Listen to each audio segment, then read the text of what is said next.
Welcome, everybody. I'm Lynn Edwards, the founder of Proper Planning, and I'm super excited to have with me today Alicia Kraft from Gormondo. And she's the Chief Operating Officer, and this is the last session of our track, The Business of Events and Thinking Like a CEO. We went over Think Like a CMO, Think Like a CFO this morning, and now we're on to the COO role, which is critical, the operations role. And Alicia, we talked a little bit in our planning meetings about operations and how critical they are to a company's success. Doesn't matter how great the vision is from the CEO. It doesn't matter if you marketed it. You still have to deliver on the product and keep cost control. So, do you think most event planners see themselves as a COO, the head of operations? Yeah, I think you can if you look at it as like an individual business, as you've been talking about. They really own everything from budget to resources and production and everything in between. So absolutely, I think they can see themselves as a COO of that event can be their business. Well, and I think operations is a natural alignment with event planning, probably more so than CEO or CMO or CFO, because we are in the everyday, Yeah, in the weeds around, do we have all the product? Do we have the staff? Do we have the ability to deliver this product? We live in that world of probably more than the other C-suites. But let's talk a little bit about elevating to that, the chief operations officer, and what do you enjoy about having that role of being the point person as the chief operating officer? yeah. There's a couple of things for me. I really enjoyed developing and growing people, and so I really want to give my team the opportunity to actually grow and develop in their position and help deliver on the business results. So that's one of the things that I love about that. I also really love being able to influence the customer experience, right? And Nice. being close to the customer is really important to me, and being able to continuously improve on our processes, on the operations, anything that we learn. I like to think about taking those learnings and driving them back into the business for efficiencies and process. So you're in that front line in the execution, but you're also thinking like a COO Yes. around, is this the most efficient process? Is this the right team? Right, Is this the right guest experience, or how could it be improved? right. So how do you protect your thinking time? Do you Oh gosh. carve out like, Yeah, I think that's hard. You asked that of the CEO when yeah, I was here. I try to block out specific time on my calendar, and I make sure, because I live and die by my calendar. yeah. And so I try to block out time when I know that I have a deliverable or something that's due, and or I need to be thinking about strategically about what the future holds for us. And so I try to block it out as much as I can. Excellent. We were talking in our pre-planning meeting about, the operations officer or the manager, there you don't realize all the things they do until something goes missing, or they don't Right. have enough staff, or who's in charge of making sure all these trains are in all lined up the right direction. But what are some of the challenges that you face as a chief operations? I think you always are challenged by just managing risk. Of course, it depends on your actual operation, what business that you're running. But I think personnel is always an issue, right? Hiring, staffing, all of that can be challenging for sure. Anytime you're managing people, it can be really hard. It's one of my favorite things to do, but it can be very, very difficult. And what else? What else did I That's have a down there? unique skill set to love. Well, it's a unique skill set, but also that's awesome that Yeah. you not only don't mind it, but you embrace it, and Yeah, I and you're thrive probably on it. really great in it. And this is the first time we've had like four different generations in a workforce. Do you find it like super hard to manage the Oh, different generational expectations? absolutely. Yeah. Yeah. Because, yeah, it's very interesting. I recently did roundtables. And so I'm new to Gormondo and been there since about the end of November. So it's only been a couple of months, but in order for me to understand the business, I went and just to see what's working and what's not working, I did roundtables with every single one of the departments, and I specifically left their managers out of the roundtable so that they could be free to give us Bring the the feedback. good, the bad, and the ugly. And it was amazing. But it's also really interesting to see the generational differences in those settings around, like, who just kind of spouts off from and doesn't really think about what they're saying versus somebody who's maybe a little bit more articulate or has been in the business a little bit longer. And so, yeah, it's funny. Oh my gosh. And then, so you've got the people component, and then you have your operational deliverables, whether they're resources or, again, you've also got a role where you're now communicating back up the chain to the other C-suite folks. And how do you balance, like, it sounds like one foot in each world. Like, it Yeah. sounds like you're on the ground with the Yep. operations people, but then you're also in that C-suite Right. championing your issues. Yep, and trying to, be strategic about the things that we take on, any new lines of business, right? Thinking about a 5-year strategy, or 3 to 5 year strategy. How do we scale the business? What's the ultimate goal? For us, is it to maintain where we're at, or is it to scale? Trying to be able to define all of those things over a 3 to 5 year strategy with a roadmap on how to get there, versus the day-to-day operations. It can be very challenging to balance those two. And so you've got your time blocked out and you're in the throes of operations. You've got team members that have left or not showed up or whatever. And then you've still got this project of, Yeah. I have a meeting next week with the CEO to tell them inform them about what's going on. And so again, you just carve out that time to be like, this is I'm also a C-suite level, chief, and therefore I need to be prepared to think about what's happening back here, or Yep. I don't want to say down here, but back behind Yeah. you to make things work. I also keep a running list every week of things. So my CEO and I have a weekly meeting. Of course, we touch base all the time, but we have a weekly meeting, and I write down throughout the week the things that I know I need to talk to her about. And so I maintain a list so that I don't miss anything, because it can be very hard to remember what happened on Monday when you're having the meeting on Thursday. That was a great tip. Someone shared that earlier about Yeah. just having your leads keep that list so that there's a set time to connect and go, here's all Yeah. the things, here's my pain points for the week. Yeah. Here are the things that I've worked through or accomplished. Yeah. Or what do you think is your operations superpower? Your skill set that you use the most, would you say? I think it's in the people management scenarios. I really like to meet people where they're at. Everyone needs to be managed differently, or spoken to differently, or thought about differently. So I've really learned how to tailor my style and meet that person where they're at, and also help them figure out where they want to go, what they want to do, and really be discerning about pulling together personal development plans and professional development plans, and giving people opportunities to step up and out and have some different experiences. I love that you champion your people internally and try to figure out how to assist them in their growth. That's not always the case in a company. So I think we had some other questions about just as we kind of the trends or things that are happening as an operations person, what are those big obstacles that you're facing? Yeah, I mean, I think we've all heard it over the last year or so, but and they're still true. I think they're loosening a little bit, but I would say labor shortages, wage increases, especially in Seattle. We just went through a huge wage increase for hourly and salary. And that impacts the bottom line, of course.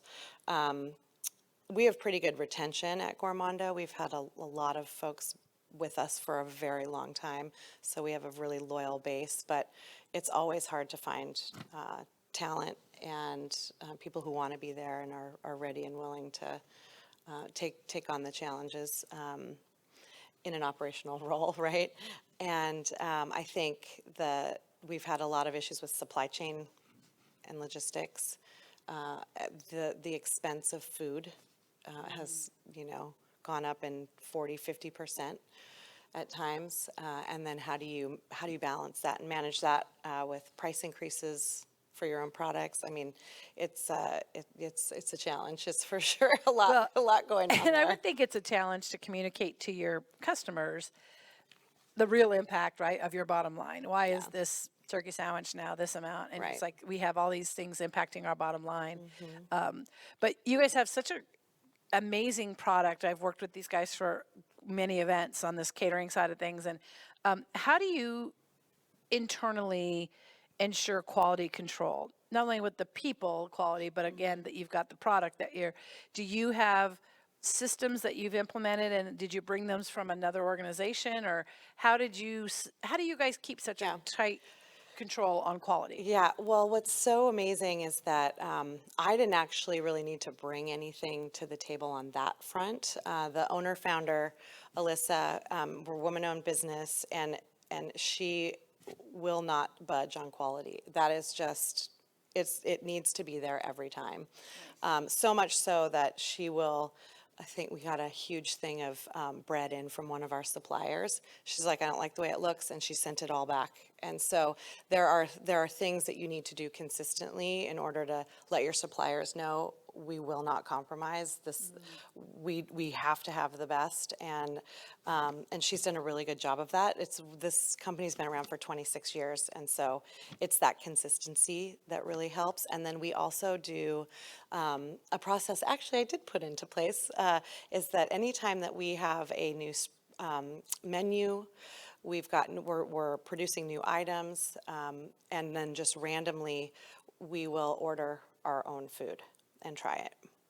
And Oh, that's cool. So you yeah, guys we do a little bit of like, mystery we shop? mystery shop ourselves, yeah. Nice. And then, we also are, on the event side, myself and Angela often have a ton of events between the two of us, just personally and professionally.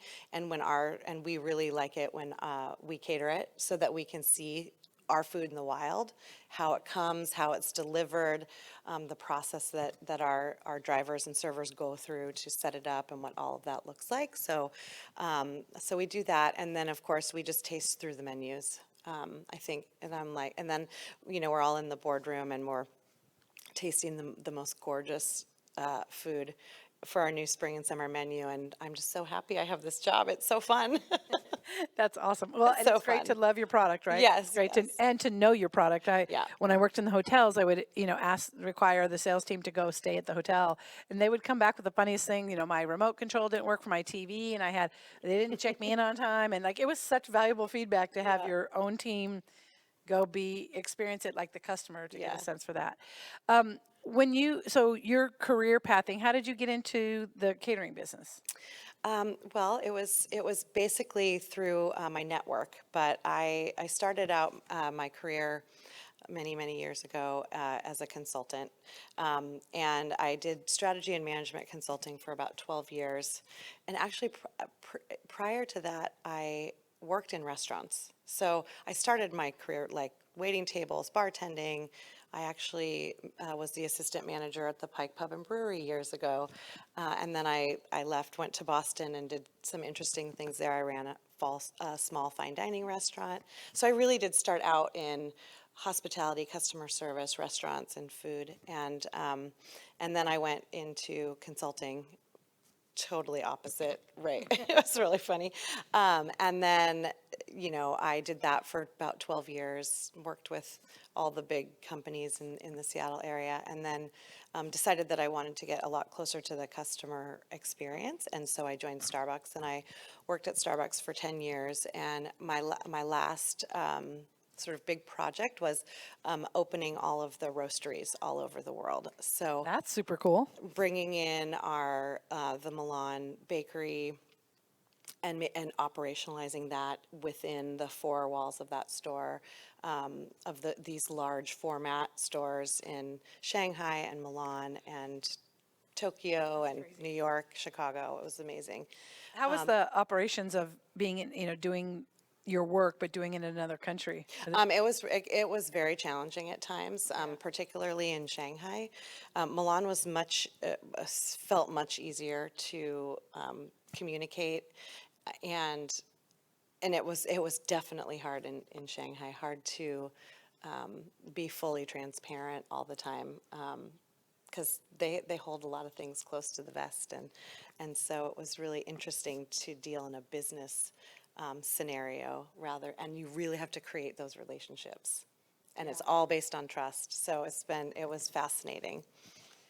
And so then to come into the catering operations, what would you like your frontliners to know about you as their chief operations? Oh, that I am transparent. I will over communicate rather than under communicate always. That my door is always open. I'm always happy to also get on the front lines with you as well. When I started at Gourmando, I went on delivery rides. I worked in our cafe. I spent time in the kitchen, just so that I could really understand the operations and know this is what everybody does every day, and then also look for ways to improve any processes or standards that weren't being met or are needed or defined. And so, yeah, and I think it's important an operations team that is working so hard on the grind on the daily that they see that you're willing to do the work side by side, but that also there is that open door where they're in it every day, right? So Right. they're going to find the inefficiencies or they're going to potentially think of solutions that would Yeah. make it more efficient and effective. And the fact that you've got a open line of communication is really, that's awesome. I think it's, again, probably a superpower of your team knowing I'm here to champion you Yep. in front of the CFO who might have closing the purse strings or in front of the CEO who Right. has a different idea. I'm here, I'm your advocate. Yep. I'm here, we're all trying to accomplish the same thing. Yeah. And when you get in the trench with them, that's that kind of, you build that trust and Yeah. that credibility, and that's super important. I think it's really important. Yeah, I think so too. How many here would consider yourself a chief operating officer? If you had to write your own job description, and would you put It's in there. it is? Awesome. I think if you're in any sort of management position Yep. with folks that are on the ground, you are constantly seeing what's happening, where are the stagnations, and creating flow and bringing information to and from, kitchens and management teams and, leads and whatnot. So anytime I think you're hands-in operations, whether it's on the ground level or from, a particular view, I think you can absorb that responsibility. Well, I think it's interesting when you're proficient at a skill at an operational level, it's interesting how people evolve to management. And then, so let's say you're really good at baking pies, right? But now I'm a manager of people who bake pies. How is that whole job different than when I used to just be able to focus on making great pies? And how do you decide who's cut out for that Yeah. and pull them from the pie line and give them this role of managing Yeah, operations? you have to see it in them and or give them experiences to see that's what they, and know that that's what they want. I think the delegation piece in the operations role is super difficult as a manager. You're so used to doing it yourself. I mean, I find that, I've got a manager of our serving staff who used to be a server, and he got promoted to manager, and his biggest issue is that he needs to learn how to delegate. Yeah. Because he wants to just do it himself, because he knows it'll get done right. Has that relationship with his people Right. on an equal Right. Yeah. level, He was at that equal. elevated Yep. Yeah. within a company. Yeah, and it is. we've now changed these relationships. Yeah. Well, and I think that the reason we brought forth this content was as event logisticians, right? We're in the weeds. We are literally on the daily checking off this off the list, or yep, we ordered this paper and yet we've done this. And you're just in that action mode. And I really am trying to make a stretch to think, and that's why we've got these chief level people in here, of how do you need to think differently when you're operating and you're at the top of the operational chain? Because I'm not sure frontliners on a regular think, oh, how could we do this more efficiently, more cost effectively? Do we have the right people on this line? They're heads down, moving the train. They're not evaluating whether they have the right people necessarily. So it's an elevated thought process, and I think that's what I'm trying to encourage all of us as event professionals to not just be the logistician, to elevate your thought around, I'm the chief of all these things that are operating, and how can I be thinking and doing at the same time. I know I asked my young planning team, how much time do you spend thinking? And they were all just like, ooh, not a not lot, much. right? Not a lot. We're just in the doing business. We're in the crossing stuff off a list business. And if you want to elevate your career, you have to think more strategically, like a chief would, who's looking down at an operation, evaluating it, making recommendations. How do you find your reporting back to the up the chain? I'm sure you're wonderful at it, but do you find yourself trying to like make the case, make a story, point out why you need new tools? Yeah, I mean, I think you always have to be prepared to talk about the ROI of something that you want to invest in. So, I think you have to prove it, and you learn how to do that over time and with a lot of practice. And it also helps if you're really convincing. I think as too. I find with my team when we're in the operations mode that it's super important to again elevate yourself back out and get into the why and the how and the culture and the how fun we get to be event planners today, or ultimately if we really do this right, no one will have to wait in line, and how great will that be for our guests that they can get in and be expedited right through. If you were an attendee, would you want to stand in line? No, so let's just giddy up and reg out right now. I think that part of that cheerleader, part of that explaining why it's important, or maybe it's slow down and make sure you put the tab over here. Why? Why do I need to do that? It seems tedious. It seems unnecessary. I don't get the bigger picture because someone didn't explain it to me. But if I really do understand why this operationally has to go like this to make sure we get all the ways to the finish line, I think that motivates frontliners. The power of why. Yeah, you should absolutely be asking yourself all the time, why are we doing this? How do you communicate that to your teams? Do you have it structured? Is it one-to-one, one-to-few? It can happen either way. I've got one-on-ones with each of my direct reports, and then we also have a leadership team meeting on a weekly basis where we're talking about everything that's going on. But I think it's as a leader, really providing a clear vision and giving the why is really important to get people bought in, right? And so I think Simon Sinek has an amazing book called The Power of Why, and it's a great read. So if anybody's interested or hasn't read it, he's a great author. What's the new books, that Exceptional Hospitality? Is that the one?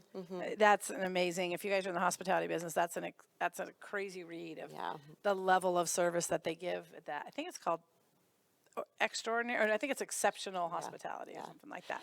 So, Yeah, it's interesting because I think in operations, you have your hands in everything, right? You have the vision, and you're responsible and have ownership over the results of your event, all the way down to I need water and electrical, right? And literally everything in between. And as an operations person, I say we're the people that think about all the things that no one else does. Right? And so, yep. Where are those people? Yeah. We need them on our teams. Yeah. So when did you realize that you were cut out to be a chief operating person? Like if you're in the trench and then you move to management and you embrace that, when did it elevate for you to go, oh, I can run the whole thing? I think my experience has led me here for sure. I think that having worked in such large corporations, Starbucks for so long, taught me a great deal, and being able to go up through the ranks there and really understand what it's like to work in a very large corporation, how decisions are made, et cetera. But, and then I went to a little bit of a smaller company. I was at WeWork for 3.5 years, and that was fascinating for so many reasons. But I think I did things there that I'd never done before. I negotiated $200 million contracts with janitorial service and facilities management. And so I just kept asking for all of these experiences I hadn't had to round out my skills. And then I was ready to get out of corporate. and I've had a long career in corporate America, and I'm so happy to be out of it. And I thought, yeah, I can run a smaller to medium-sized company, no problem. Of course, I had a little bit of an imposter syndrome when I went in initially, and I was like, can I really do this role? As we all do, whatever role that we're taking. And then I stretch. slapped that away from my face, and I said, no, yeah, of course you could do this. What about, is there any resource that you would give someone who's firmly planted in the operational world? Is there any people you follow, any people, things that, training programs? Is there anything that you would, if someone's a flourishing operations? Oh, it's interesting. I think there's so many great LinkedIn learnings that are super valuable. I have my team going through a whole bunch of them right now. I think one of the most valuable things is project management skills, right? When you are running events and operations, you have to have project management skills. So getting your PMP, or the other one that I like that I went through and got an Agile certification, which I know is related mostly to software, but I think it really works in a business setting. I like to do stand-ups all the time, 15-minute check-ins, and then block out work time to get deliverables done. It's really helpful. So if you can kind of parlay that process into business, I think it works really well. I also think that there's a ton of, so like the project management, there's a ton of technology out there, right? Trello boards and everything you can get with Teams and all of that. I think those are also useful. The one place where I'm learning is our new ERP system. So we had disparate systems where we had like software for catering sales, software for the website, software, for our financials. And we wanted to really, and this happened before I got here, but I'm now cleaning up the mess that was the ERP implementation. But it's really important to have those tools so that you can understand your business better. So I think from that, we'll create things like Power BI dashboards that the company's never had before. And yeah, so I think those are some great technologies to work with, and I'm just project management skills all the way. Well, and I think it's so funny when you're in the middle of doing it, it's hard to Yeah. realize, wait, I should probably stop and get some sort of learning Right. around this or best practices. And that's, thank you guys all for being here and coming to learn more about this. But you really do need that kind of that structure, because I think if left kind of directed, you create sometimes bad habits, Sure, as yeah. a manager or an operation course. person, just because you've always done it that way and you didn't realize to stop and look and learn and listen from somebody else. I think cross-training in other organizations is super interesting. If you're a COO, go and watch another operation, ask questions. Why did you use this project management software? How did you build your team? What has been the biggest pain points? So continuing to cross-train maybe with other operations people is super beneficial, and most will let you in. Oh, I don't totally. think there's any golden secrets that you can't get in behind the door of somebody else to be like, tell me how you decided to run this organization. Yeah, I think curiosity is also very helpful in this, specifically for operations, because people do things, everyone does things differently. And so being curious, asking questions, trying to learn from others is really, really a great resource. I think that's awesome. I'm going to open it up for questions. Operations people, yeah.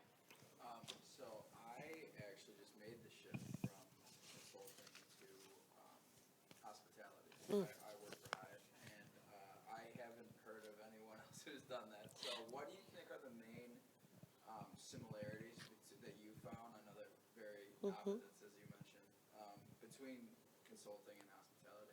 So the question is, what are the similarities between consulting and then hospitality industry?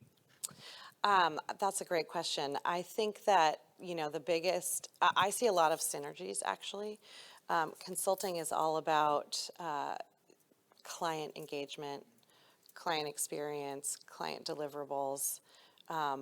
and you, depending on where you sit in the organization, you're managing people.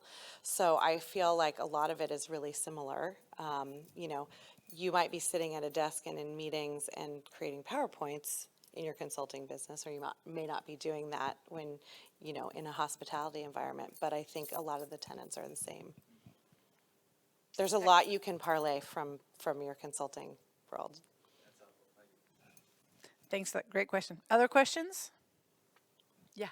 You talked about how you work on developing employees, and so I was just curious, like what methods do you use, or what do you recommend when you're trying to build people up? Yeah, I think, there's a few things. So I have one-on-ones every week with my direct reports. And then I also, at the beginning of the year, we talk about their goals. We talk about what are the company goals, and then what are their goals? How do they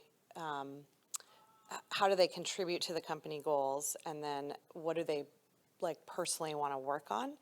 And so we define all of those at the beginning of the year, and then we create a personal development plan that, okay, if you want to get here by the end of the year, these are the 5 things that we're going to have you do or have you consider doing in order to get there.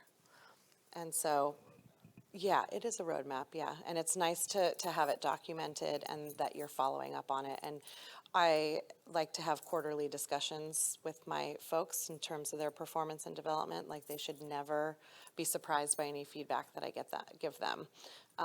We should always be talking about what they're working on and what they're developing and how I can help them. And then also, I think it's great to give people sort of these time-limited assignments where you can stretch them a little bit to see what they're capable of, and then build that into a development plan. Do you tell them we're going to try to stretch you a little Yeah. bit? Okay. Yeah, absolutely. So it's not like a test. No, it's not a test. That would be mean. That's awesome. So establishing the goals, regular contact with them, and checking in to make sure you're on track with the map. Does that all answer some of those questions? Great. Other questions? Operations folks? Biggest challenge in your operational world at the moment? I'm going to put that back to you guys. Biggest challenge? Bring it. Okay. You guys can noodle on the biggest challenge. You got a few little reprieve here. What other questions you got? Let's go ahead. Bring them on.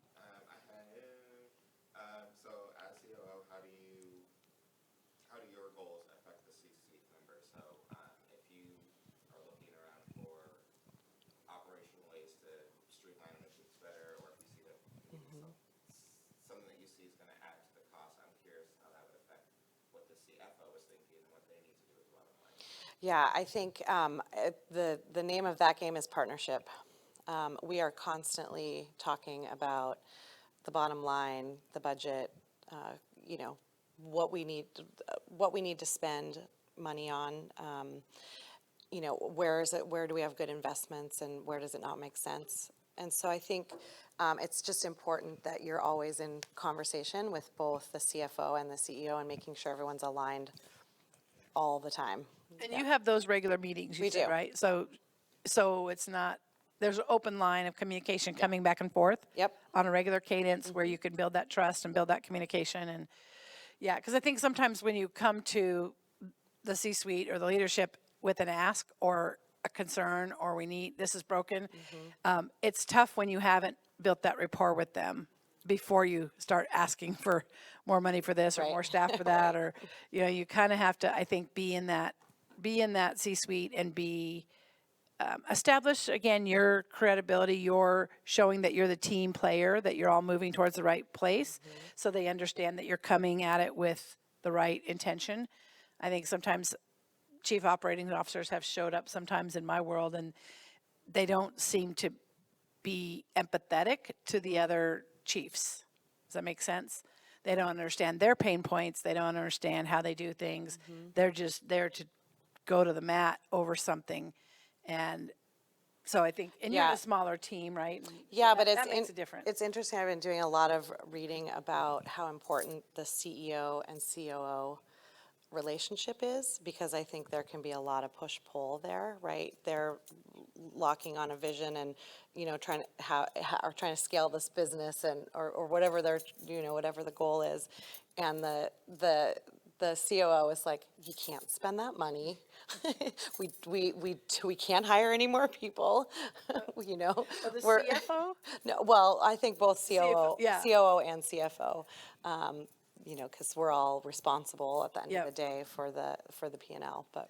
We were talking this morning about how the CFO role, as things tighten, budgets tighten, the CFO sometimes has very little knowledge about the operations of the organization, but they're just very focused on towing the line. And, I think it's important. We talked about it in the CFO conversation around telling the story behind it, of explaining the why. If we don't have this, this is what it's going to cost us. This is what we'll sacrifice in quality. This is what we'll do to the team, stretch them, demoralize them. They'll leave. Like the why, because that CFO is so focused on that spreadsheet and that literal bottom line that there's an educational process that has to happen up to the CEO. And because the CEO sometimes is very far removed from where the rubber meets the road. They should stay up there and be visionary and all of that. But that's why they have a COO to bring that story. What's happening on the front lines? I think about a battle where you've got your frontline soldiers and they're coming back to the tent to tell the general what's really happening out there, and that, telling that true story. So I also never like to say no, right? And so when my team comes to me and says, we really need to do this, I will always say, okay, great. And what are you going to give up if you want to bring this other thing forward? Or what are we willing to do differently to accommodate it? And so I think it's really important to, it's not about we can't do it, it's what can we do? and the crowdsourcing of ideas of how I'm going to be asked, how do we pay for this by the CFO? And I need to, let's think about this. So not only what am I willing to give up, but what else could we do to generate more sales to cover this? What efficiency will we find? And then let's go tell them that story when we go asking for the money. And I think the people who are spending it will have the best insight on how to get more and how to, Right. yeah, I think sometimes, and I think, the conversation a lot of times is around an organization. It's having your finger on the pulse of what's really happening and at each level, whether you're the CFO, CMO, all of that. I just think that any organization needs to have that line, the leaders in all those lines, really in tune with what's happening in their chain of command, whatever that might be. Other questions? My last one, sorry. No, go ahead. About improvement in the operations, what cues, I guess, do you look for changes when you're looking at, I guess, Rolando for Yeah. example? And then how do you tell whether a process needs to be changed or, can be cut? Yeah, I think, when processes break, I think that is like the number one tell of, okay, we got to think about this differently. If it impacts our bottom line, if it impacts our people, if it impacts our food quality, absolutely, we might need to be thinking, we might need to take a look at it and think about something different. I also think it's super important to test things in an organization so that you actually can, prior to it going out, you've already worked out all the kinks, right? With our new spring summer menu, we did that. I was like, I want all of this food in Schaefer's and driven around in a car for an hour because we have to see what it's going to do to it, right? When it's in the Cambros and the hot boxes, like we have to see, are we gonna hurt our reputation by delivering this food, or are we good? So I like to test things, and I think that really also helps to work out those kinks. And it will show you where in the process it gets broken and then what you need to do to go fix it. I wish one of the venues that we had recently got a new vendor for their turkey in their turkey sandwiches, which had way more moisture content than the previous one. So our 1,000 box lunches, all of our bread was completely soaked. And it was interesting because I kept thinking, didn't you, Make that it was my before, question, didn't you right. test it on Right. this bread, in this box, let it Yeah. sit? Like, how are we possibly having sponges for, bread, but they just went with a new vendor, didn't realize the difference Yeah. in the moisture. It was, yeah. So testing out on the field before you bring it to Yeah, everybody. absolutely. When I was the director of innovation and testing at Starbucks, we had a saying, it was fail fast, fail cheap, and fail often. Because That's the quote of the conference right there. you get so much learning from that. Yeah. And I think not be afraid to Right. make those tests and again bring the story forward of we tried it and this is Yep. why it didn't work. That's So right. other questions I had asked you guys your biggest challenge on operations? Yeah. Yep. Yes. My name's Johnny. The question I had is, as a COO, you're kind of a jack of all trades, and there's areas you may not have the depth to understand Totally. what top 5 metrics you should be looking at. In your career, have you had more success looking at an industry benchmark and asking your staff to follow that, or have them come up with their own metric they can manage their operations? I've actually done it both ways. I think it depends, unfortunately. There's not like one rule, one KPI to rule them all. But I think it really depends. I think it's always helpful to look at benchmarks whenever you're doing any sort of goal setting or KPI setting. And wanting to be results driven, I think it's always a good thing to benchmark. But then I also think it's a good thing to hear from your employees. Like, what do you think is possible? And then ultimately come up with something that's sort of in between the two, and what will work for your business. And I would say I've been in organizations that bring some kind of metrics from somewhere else and don't get buy-in from the team. And that seems to be Yeah. a real rub if they don't feel like they've created some of those collaboratively. Yeah. Because it's a great place to start, put it up there, and then, but let them put their fingerprint on it a little bit. Other questions, challenges, the biggest challenge you face right now in running your operations? You might win a car. You might not, but if you ask a question. What do you think is the biggest challenge in your operating on every day? We talked about labor. Yeah, labor for sure. Being a huge challenge. I mean, the two biggest things that I'm looking at right now are visibility into my food costs and visibility into labor costs, and how to think about that as a percent of sales, because it's very different. Low sales, everything jacks up. High sales, everything goes down. Yeah. And how do we hit that, like, that middle? I think that's challenging. I also think, for my company, our ERP system, our ERP implementation has been very difficult. And so figuring out how to operationalize that, get it working, so that we have visibility into the metrics that we need to run our business, is super challenging. And automating and technology is amazing, but it yes. can be painful. Yes. Birthing a child, it's like. Yes, it's a lot of change. And then when you get through it, you're so glad you did, but, and it's second nature, but man, it can be a challenge. But if there's ways, especially around efficiency, if there's ways that you can automate and use a tool to save you time and money. Hillary, who was just here, was talking about putting in a new system and it was painful, but man, her people had so much room to produce and. We'll get once there. they had We'll it. get there eventually. Yeah. It's going to be a bumpy road.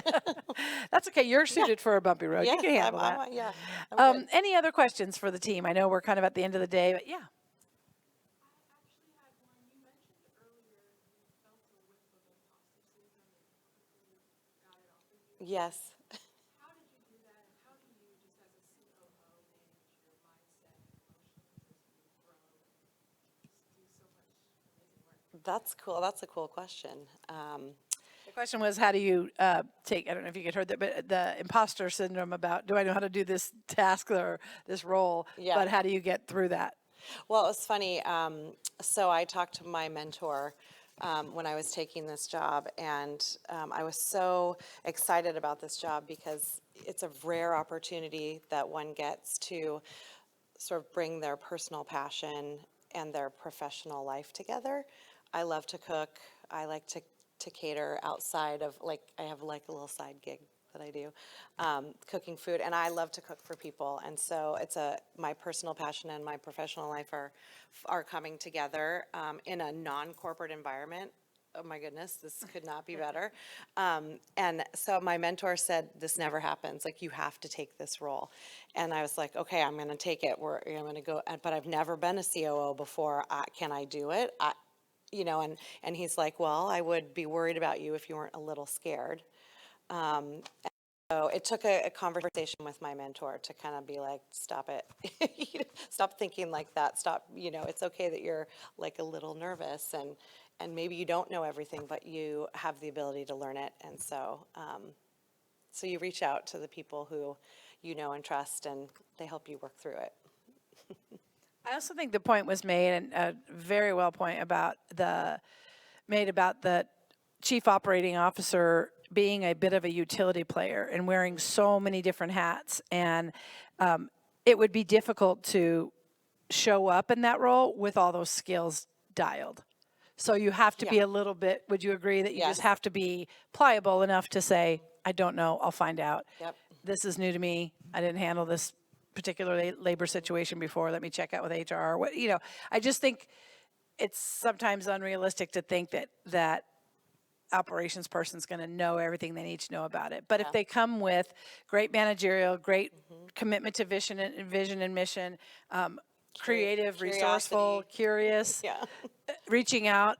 We were talking just earlier today about the financial person, and the people in the organization were saying, I'm not really that great with all the number stuff. And he was just like, go to your CFO or, go to someone in your accounting department, let them whip up a spreadsheet, put some crazy cool formulas, and you're off and running. It's okay inside of an organization to say, I don't know, I'm going to reach out to the other team members. So I guess I would just give yourself some grace around that it's a tough role with a lot of requirements of you and of your skills. So. Yeah, listen, I've never actually managed 25 delivery vans before and had a fleet management strategy, but I'm doing it. So Look at her out there figuring getting out. it done. Any other questions about operations? We're in it all day, every day, trying to, again, check things off our list and move the ball forward. And I think that from today, and I really want to thank you for your time to be here with us today, Alicia, and share your perspective as sitting in that chief seat. And whether you are currently in a COO role or you aspire to be, the idea from today is to think like one and to understand the opportunities to elevate your game around chief and not just getting honeydew stuff done. And I think that's, yeah. I have a question, I'm sorry. No, You mentioned the PMP. Do you have is there like a preferred, I know that I think there's different kinds you can get or like different, ways to get it, like levels to get it. So do you recommend? Yeah, I'd always recommend a PMP. It depends on where you're at on your project management kind of skills and pathway. If you don't have a PMP now, I would just go look at the base model. Anything will help you figure out, how it will absolutely support your event planning business, 100%. Yeah. And it's super important to have that lifelong learner mindset. Again, this is not brain surgery, but it's a career and it's an industry that's got a lot of moving parts. And anytime you can elevate your game by getting additional education or certificates or any of that, we highly recommend that. There's also a LinkedIn learning that I love called Influencing Without Authority. So a lot of times event planners don't always make the final decision, right? But Right. you have to influence your decision maker. And it's really important to, when you don't have like a direct line, that you understand how to communicate effectively so that you get what you need. And that's also a really good one on LinkedIn. Influencing Without Authority. LinkedIn Learning, right? Very, very great resource. Okay, any further questions? We thank you for being here at the end of the day of day 2 and, respecting Alicia's time and her amazing expertise. Thank you. Thank you for the coming and joining the opportunity. conversation. And hopefully you've garnered some things from this, business of events. And we hope you enjoy the show, make some great contacts and continue on your career. Get to that C-suite. That's the goal. And when you're there, rock it. Thank you very much. You guys.